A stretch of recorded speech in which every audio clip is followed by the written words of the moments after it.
Hello, real-time crowd. And if you didn't get that, that's the first pun of WebRTC I've heard this year. So what I'll talk on today is what Firefox is doing with WebRTC. And I am a community member in Mozilla. One of the things I try to do is talk about the things that Mozilla is doing with its technologies. And WebRTC is one of the cool places where lots of innovation are coming up next. So in the last 3 months, there have been some very, very, very interesting changes which have landed in Firefox. Some of them are already available in the stable channel because Firefox works in 3 release cycles. There is Nightly, which is usually the head of the development. Then there is a developer edition, which is one version ahead, and then there's stable. But the good news is currently if you are trying to build some applications on WebRTC and you want to have browser support, there's likely better chances that browsers like Firefox or Chrome, which Sam will talk about later, will support almost all of it out of the box. And it doesn't work, as I said, because I didn't turn it on. Yes. So WebRTC and latest Firefox, what do I mean? The first thing is when it all started, most of the APIs were vendor prefixed. So you had things like MozRTC peer connection, Mozrtc session description. As of Firefox 44, you don't need to use any of those vendor prefixes. What you can do is go ahead and straight use RTC peer connection or RTC session description. Now there is this adapter.js, which the WebRTC project maintains.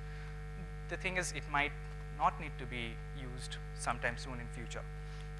And then one of the improvements that landed was when you use get user media, which is the de facto API for capturing data from user devices. It used to record at 16 kilohertz, and now it does at 32. And this has been a pretty long-standing issue and got solved in Firefox 44. There is this thing called Acoustic Echo Cancellation, or Acoustic Echo Canceller, which if you are recording a call or if you are on a call and you're typing, it takes out all these clickety-click noises. And there have been improvements to that, which stands as the delay agnostic AEC. Those are in progress. It's landed, but it's still being tested for regressions. And there have been a lot of API improvements around the get user media, web audio, and performances in general. Now, with that said, some of the biggest changes that have come in is simulcast, which Badri already talked about, that you can use to make your applications better. The good news is it is about to be landed in the next release. It is already in the dev edition of Firefox. So if you go to firefox.com/developer and to download the latest release, you get to use simulcast. It is enabled behind a preference, which means the team is not yet sure about how steady it is. It's still in development, but you can help test it. The way it has been implemented in Firefox, it should not harm existing use cases. If you already have a WebRTC application which your clients use, it should not make any difference for them. But you can transparently have them switch to simulcast depending on how you implement it in an application. I'm not covering the details here, but feel free to talk about it with me after the session. And it's implemented, but it's very much under test. And the community here can probably help in testing it because it's a lot of things that are going on in the core. One of the things that I was thinking of showing here is a demo of the media recorder. So what this thing helps you is it gets the input streams and you can record streams right in the browser. And this is not a complement of, or this does not replace whatever was said in recording user streams. This is for recording in the browser and storing inside the browser itself. So I'll just quickly switch my demos. One of the things I'll show you is how you can get video streams from Canvas. Yes. So the first one I'll show is get video stream from Canvas. I'm just running the demos locally. So here's what's happening because of the screen size.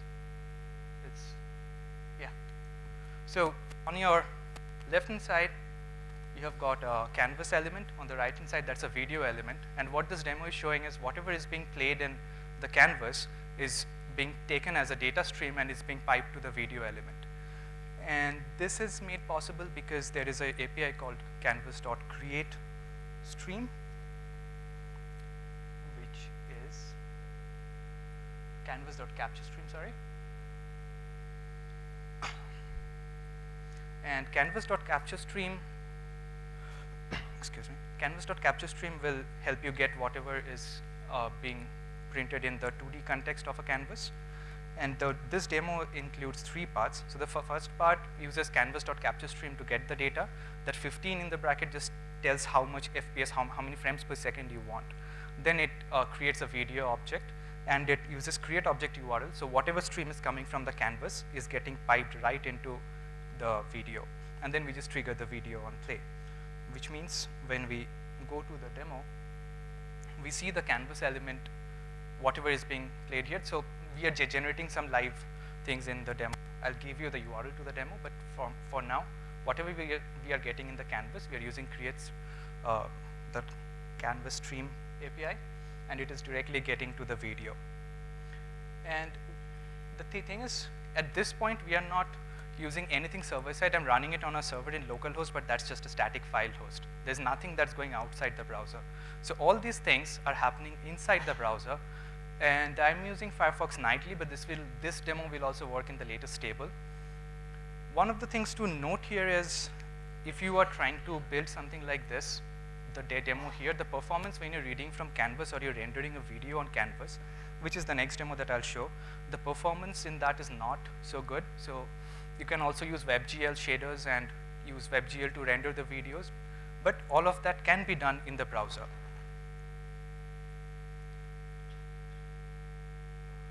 So I'll just move on to the next one.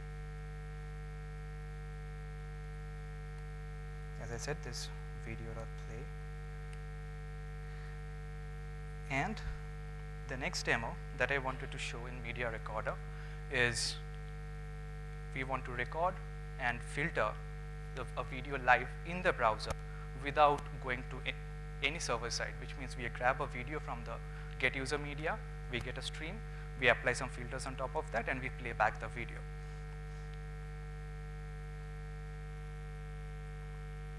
So which is the second demo that I want here.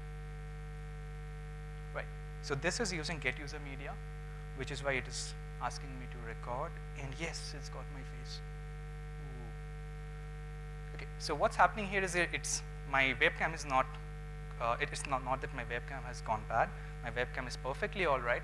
What it is doing is it's taking my live feed from my webcam right here, and it's applying some transforms on top of that, and it's printing it live. So nothing goes to the server side. Everything is happening local in the browser.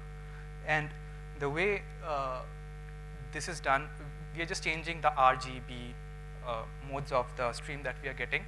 So whatever data you get, it's in multiple channels.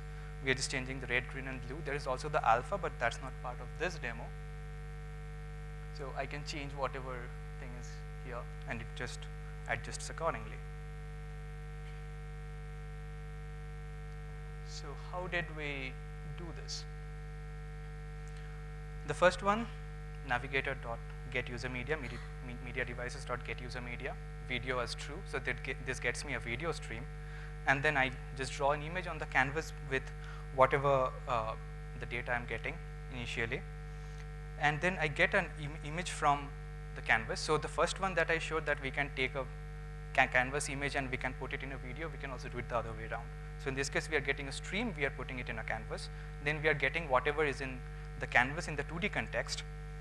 With that, we are manipulating the data and we are putting it back into the canvas, which gives me a result of something like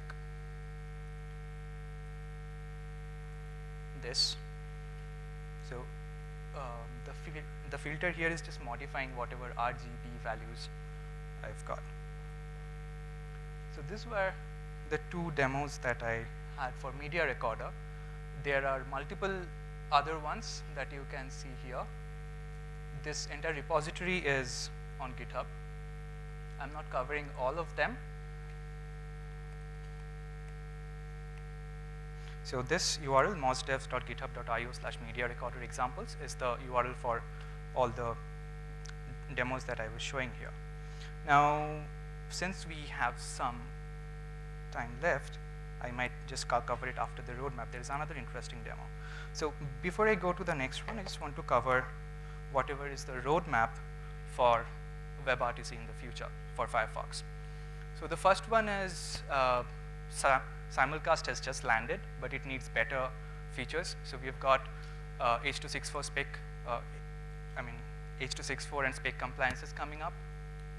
Then there is full duplex audio support and VP9 support, full duplex audio support for multiple channels together, and on Linux, OS X, and Windows. There is stereo Opus support, so Opus, the codec, with stereo support in WebRTC. And with that, what you can do is download this version of Firefox, and you can test all the ones that the demos that were shown, and you can also help in testing out simulcast and all the other features. So I'll just open up for questions. Before that, since we have just some time, I just want to show the entire media recorder demo altogether. So this one has multiple features, which includes recording video in the browser and then modifying it in the browser and doing all sorts of manipulations inside. So let's see another demo where I've got all of these together. So it's called Boo. So what Boo does is it gets my microphone as well. I'll just mute it for now. Okay. So this is the coolest of all the demos here. Here, if you look at the bottom part, it's got the video types. I can change to different forms, which is what I was telling you, that this is being done live.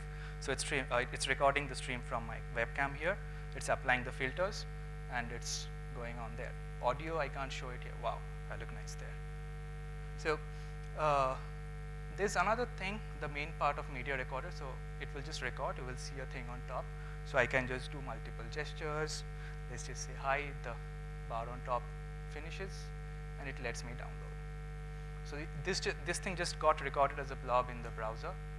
So if I save it and then play it, oh, this is the recording I just played. So this entire thing happened in the browser, and we got even the video data from the browser itself, so nothing goes on the server side. So that's some nice demos for you. And now, time for questions. That's the end of my talk. Thank you.